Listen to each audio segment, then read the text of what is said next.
guys, welcome back to my channel. My name is Reese, the Psych PA. For those of you who are new here, welcome to my channel. Don't forget to hit the subscribe button and the bell notification if you find this video helpful. So this video is for any new graduate out there or any physician assistant student in their clinical year, and you are starting to wonder, when should I start applying for jobs?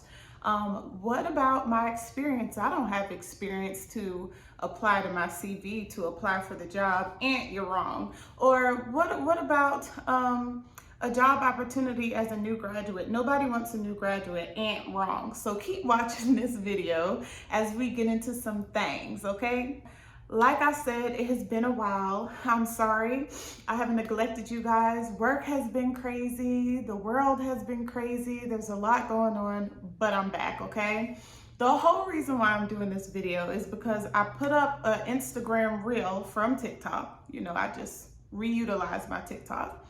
And I put up tips for new graduates seeking job opportunities, like things that you want to look for in a new job as a new graduate, things that are important like CME and, you know, compensation, 401k, benefits, all those things.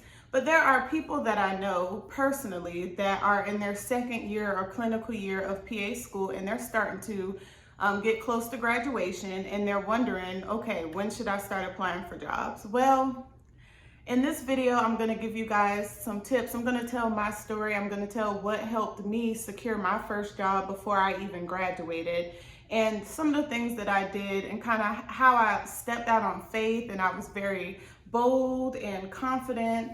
And literally, even when I wasn't bold and confident and had no idea what I was doing, I utilized all the resources I could to help me be prepared, so that I can secure the bag, so to speak, or where the money reside, okay? So one of the first things I want to go over is rotations.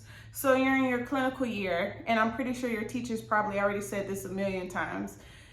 Treat each rotation like a job opportunity, okay? You go in there, you're on time, you're dressed every day, you're applying yourself, you're showing that you're eager to learn. You never, ever, ever tell your preceptors that the current rotation that you're on is something that you don't see yourself doing. On every rotation, of course you see yourself doing it. Of course you do. Of course you love what you're doing. You do. Say it with me. I love this rotation. I love what I'm doing, even if you don't love it, because you rob yourself the opportunity of learning as much as possible. When the preceptor knows, and I can't speak for all preceptors, but for majority, like I made that mistake one time. When they know you're not interested in the specialty, they're not gonna go the extra mile to try and teach you or educate you on the specialty or show you certain experiences because they know you're not interested. And so that kind of shuts them down, shuts you down, and you just get the bare minimum out of the rotations, your hours, and then poof, be gone. Like, you don't want that. So you treat every rotation like, yes, I love it here. Yes, I want to learn, because you never know. Like, you might go into rotations and never, ever, ever being able to be in an OR, or behind the scenes on fast track in the ER, or in a psychiatric inpatient facility, like ever. Why would you shut that down? Because, okay, you think you want to do something, but all it takes is one experience like I had to make you change your mind about what specialty you want to do. So don't ever say, oh, I hate it here. Da, da, da, da. Like, even if your rotation is awful, it might be awful at that one facility, but you might go to another facility, or might have the opportunity to, you know, shadow at another facility as a PA student. Because in my program, we had the opportunity to shadow during didactic year, and then we had the opportunity to rotate, of course, through clinical year. And so even if you go to one facility, that, not to say that it's the same everywhere. So keep your options open. But anyway, so yes, you love it. You absolutely love it. And then you give your best, you give your all, you go above and beyond. You make them see your qualities that you bring to the table. The staff get used to you, you get used to the staff, you get used to the flow of the things, the patients, and boom. They're like, I really like having you around. You're really an asset. You make everything flow better here. Maybe you would like a job opportunity here. Bam. Bam. or either you get close to one of the staff members there, but who you really want to get close to is your preceptor, and then you want to meet the person that's over them, and you want to charm their heart, and you want to show them your qualities, so maybe they would look at offering you a job opportunity. Now, there are plenty of physicians that I shadowed through my clinical year that, you know, I would say maybe a good 2 or 3 out of the 9 or 8 rotations I had that offered me a job opportunity. And I knew that wasn't what I wanted to do, but I turned them down after I was done with the rotation, but I still gave it my all. So those are tips for you guys that are starting clinical rotations, about to, or either you got a few left. Give it your all. You never know what's going to come out of it, what connections you're going to make, what network you're going to be able to build. Like, use each rotation as a job opportunity, an opportunity to network, and let them show, you know, let yourself show your strengths, your qualities, what you bring to the table. If you don't by chance secure a job on rotations, that's fine. There's a lot of people who are stuck at their jobs, or they want to stay where they are right now because there's a pandemic going on, and maybe they're comfortable, maybe they're not hiring right now, they're not looking on bringing nobody in, fine. Or maybe it's the complete opposite, it's a pandemic and they need people to work. So you never know. But if you don't secure a job opportunity during rotations, this is one of the things that you can do. And I got my iPad with me today to keep me on track because I ramble. Y'all know I ramble. So I went over rotations. Your next thing you can do, the first thing you should do, is get your CV in order. This is very important. If you're like me, I worked in retail for like 5+ years while I was in school. Forever 21, Aeropostale, Bath and Body Works, I worked there. And it's just like, okay, that has nothing to do with your CV and where you are now. So all of that gone. Only relevant medical experience, of course. So for me, I've kept all my shadowing opportunities on there, all my internships on there. But the key thing is your graduate study experience, or your graduate clinical experience. That's what you want to list on your CV up under education. You want to go right into that, because they're looking for someone, like, for example, let's say you want to apply for family medicine. You want to show them what you did on that rotation. So on rotations, every school have you document in some type of system what you did, how many patients you saw, if it was an acute, a chronic, episodic type of visit, emergency visit, etc., etc. And you're going to take that documentation that you put in there, download it to your computer, and apply it to your CV. So for me, I put down, let's say, family medicine. I did it in Darlington, South Carolina. I shadowed Dr. Bob for 150 hours. I saw 350 patients. I saw 60 was acute, 50 was this, chronic, whatever. I saw this many pediatric patients during family medicine. I saw this many adult patients. I got a chance to suture, give injections, do blah, blah, blah, blah, blah, right? And you want to bullet point each one up under it. Now, you don't want to be like, I got a chance to do a physical exam, I got a chance to listen to the heart. Well, that's a given. But you want to write down the skills that you had an opportunity to do, and show them off. And then in each rotation, you're going to do that. And then, of course, after graduate experience, you're going to go and put maybe internship or shadowing experience, and I listed all that. And then I put certifications and stuff. This is where you put your ACLS, BLS, of course, your DEA license, when you get your state licensure, you want to put that up under there. You want to put up under that, like, what type of associations you're a part of, like AAPA, NCCPA, your state association. You want to put that up under there. You can put down in your skills, diverse in Microsoft Word. Of course, all of us are. Excel, you speak Spanish, whatever else you can bring to the table.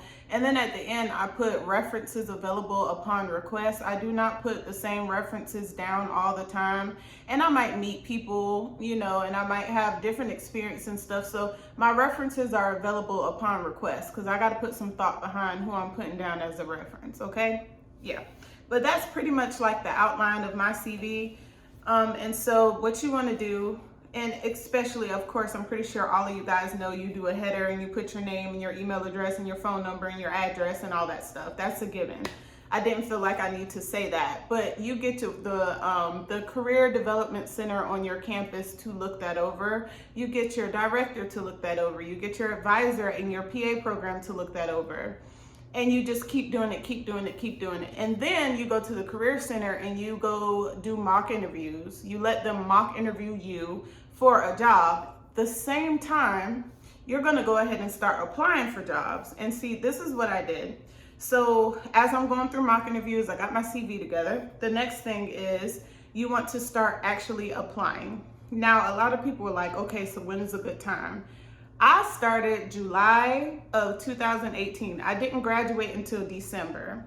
I knew that there were going to be a lot of jobs that weren't even going to look over my CV twice because I'm a new graduate and they want somebody with experience, and that's fine.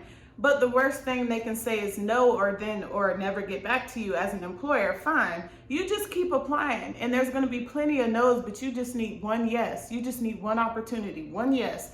So I applied for jobs from July all the way up until October, until I got my first yes, my first we want to interview you, my first come here so you can see your potential office and we can talk business.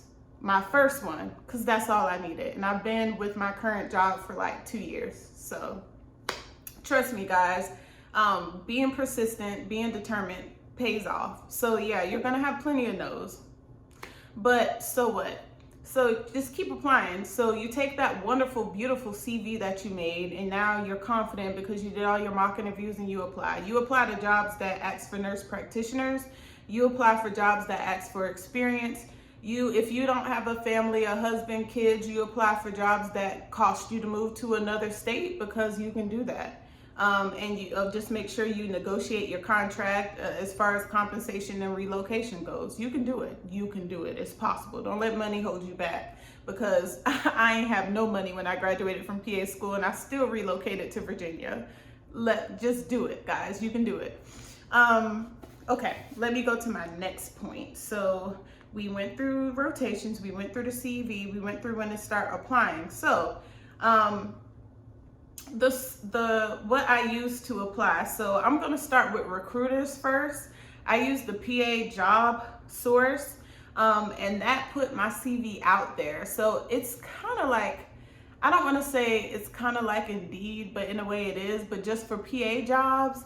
And I guess when you submit your CV for a job, like the people or the recruiters on there get your CV and it goes out to the recruiter for that job. So initially I was using nothing but that website, and I would apply to a certain job and it would go to the recruiter. Well, the recruiter now has my email, so they emailed me jobs all the time, emailed me jobs. I had All-Star Recruiter, I had Tink Bird, something recruitment, and they was all the recruiters had my email now, so they were just sending me jobs. And even though I might not have gotten selected for the job I applied for, it opened the window for me to get more jobs than what was on Indeed or anywhere else, because recruiters are hired to hire PAs or hire whatever the employer is looking for.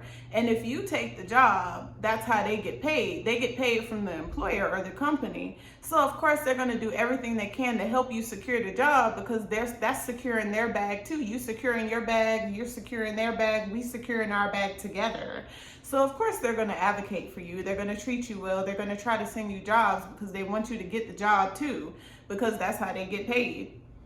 From my understanding. So don't be afraid to put your CV out there and get recruiters. If you're not comfortable with using your real cell phone number, you can always use a Google number, because your Google number is tied to your phone. And then, once you know who you're talking to, you're comfortable with that person, then you can give them your real cell phone number if you don't want your cell phone number being out there. Because I'll tell you, once you start submitting your CV, it's out there. So just to tell you about it. So recruiters, don't be afraid to find you a recruiter. Next point, search engines. So of course, Indeed. I used Indeed. I used PA Job Source. And that's really all I used, honestly, because like I said, once I put my CV out there on the PA job source, I got all sorts of recruiters emailing me jobs, and it was just like nonstop. But my job didn't come from PA job source, surprisingly. It came from Indeed. So you know, I use two things, but there's way more out there. So NCCPA has a point on their page, on their job page, where you can look for jobs. AAPA has one too, where you can go on there and look specifically for PA jobs. Indeed shows you all the jobs open for advanced practice practitioners, including nurse practitioners. Apply for those jobs anyway, because just apply for those jobs. You can secure those jobs too. You just, like I said, if you do your CV right, you'll be fine. You show off all your qualifications and why that company needs you to work for them, so you'll be fine. There's, like I said, there's AAPA, NCCPA, there is Indeed, PA Job Source, and there's even other little websites out there. Like you can use, of course, Google Job Search as well. But I would definitely say, I'm pretty sure you guys have heard this, it's not about what you know, but who you know. So networking, like I'm pretty sure a lot of us have friends in the medical field or people that work for a certain hospital and they're already working there, and they talk to their supervising physician or whatever, and they need someone to fill a job, and you're just like, you know, I'm looking for a job. And sometimes that's how people get job opportunities, so don't close yourself out to that either. I would say we already talked about what jobs to apply for. Apply for them all. Moral of the story, apply for them all. Even if you get 100 no's, you just need one yes. Apply for everything and start early. And then stay encouraged. Like, it is so easy for you to get discouraged when you're applying for jobs and nothing is coming through. Your peers are getting job offers at their rotations. And you don't have one, or either you got one but you're not sure if you want to take it, or blah blah blah. I will tell you, very seldomly do you right out of school get a job opportunity in something that you're wanting to go in.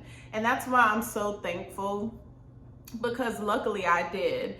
I got the job opportunity in outpatient psychiatry, and that was something I wanted to do. But some of my classmates started off in the ER, and they know that wasn't something that they wanted to do, but it was a great experience. It was great for them to keep their skills up for like a year or two, and then they moved on to some other place. And what you don't want on your CV is to only stay at a job for 6 months and then go to another job and stay there for 3 months, and then go to another job and stay there for 2 weeks, and then go to another. Like, that just shows a track record that you're not reliable, you're inconsistent, and then the employer isn't going to want to bring you on, because they're like, how long do I have you for? Three hours, and then you're going to leave us too? So you at least want to make sure you stay at a job for a year or two, or at least a year and a half before you get up leaving, because unless the job is like completely awful, but you don't want to keep doing that, like job hopping. You want your CV to be pretty sturdy, to speak for themselves, to show you're hardworking, but you're planning on staying. Employers want to make sure that they don't have to turn around and look for another employee in 3 months, and they just invested in you, especially if they're giving you relocation. So that's something to think about, unless it's completely horrible. Of course, don't let anybody like disrespect you or all that stuff, but think about that. You want to be at a job where you're going to stay at least for a year. That's why it's very important during your interview to ask the right questions, to look for the right things, to negotiate your contract, which your PA program should be teaching you towards the end of the program, is how to negotiate your contract, things that you should know about, etc., malpractice insurance, all that stuff. And I can do a video on that if you guys want me to. I still have my PowerPoint and everything from school that I use as well when I was going through. And when I got my contract for my current job, I let my advisor go ahead and look over it for me. So they were like yay or nay. And keep in mind, my advisor is also a PA that's been working for whatever amount of years. So they told me yay or nay. And luckily the job opportunity that I got was a yay, and I just went forth and everything fell in line. So with that being said, stay encouraged. You want to make sure that you fill the people out as much as possible. You're not going to know everything or how things are going to go, or if there's drama within the job and everything, because of course the employer is they're not going to commercialize that. They want you to say yes so they can get you in the door. They're not going to say, Sally and so argue at the nurse's station and there's always drama and blah, blah, blah. They're not going to do that. By the time you see that, you're already probably in the job and you're like, okay, but there's no perfect job, so to speak. Every job has its flaws. It's just which ones are you going to let get to you? Which ones are you going to pay attention to? And which ones are you just going to mind the business that pays you? Like, you don't want to work in a toxic environment, but you also don't want to go getting caught up in everybody's drama. Like, you're there to work at the end of the day. You're there to secure the bag, wherever the money resides. That's what you're there for. So you make money and pay back Uncle Sam and pay your bills and take care of your family and whatever you have to do. So you just want a job that is going to complement you. I knew for me, I wasn't into working 12-hour shifts. I wasn't into working weekends. I don't want to be on call, etc., etc. If I do have to be on call, fine, but no more than once or twice a month. Like, I'm not going to be on call every single night because I know I don't handle stress well. And I don't need to be in a job that constantly, it's a lot. Especially straight out of PA school when you're already tired and overwhelmed and now you're gonna go work 12-hour shifts and not have a life. I need a break. So being an outpatient, being in a clinic setting was best for me and my mental health. You gotta do what's best for you and your mental health. So you wanna keep that in mind. You wanna keep in mind, do you have holidays off? I mean, most people in medicine that work in the hospital, or most people in medicine period, don't have holidays off. They don't have the luxury of weekends. What are you willing to kind of give up? What are you willing to accept? What are you willing to do? Like, you got to think about all of this stuff, guys. It takes a lot. What do you want out of your first job? Your first job is supposed to be a job that fosters your growth as a PA. So we learn the basics of all of medicine in PA school, and then when you get your first job, no matter what specialty, they're supposed to take you under their wing and you're supposed to take a deeper dive into that specialty. Everything is not textbook. Everything is not black and white. I get some really, really, really complicated patients, and there's no way we could have learned how to manage someone in congestive heart failure, who has diabetes, who's in stage 3 kidney failure, on 20 different medications, who's also elderly, and they come in with pseudo seizures, anxiety, depression, or someone who's autistic but also bipolar. And of course, in bipolar disorder, ADHD and OCD overlap. And so you're wondering what's the best medication for them. Oh, and not to mention they have epilepsy. Like, it's a lot of things coming in all at once. Your job and your supervising physician is supposed to foster your growth and supposed to be there to support you as you grow as a new provider.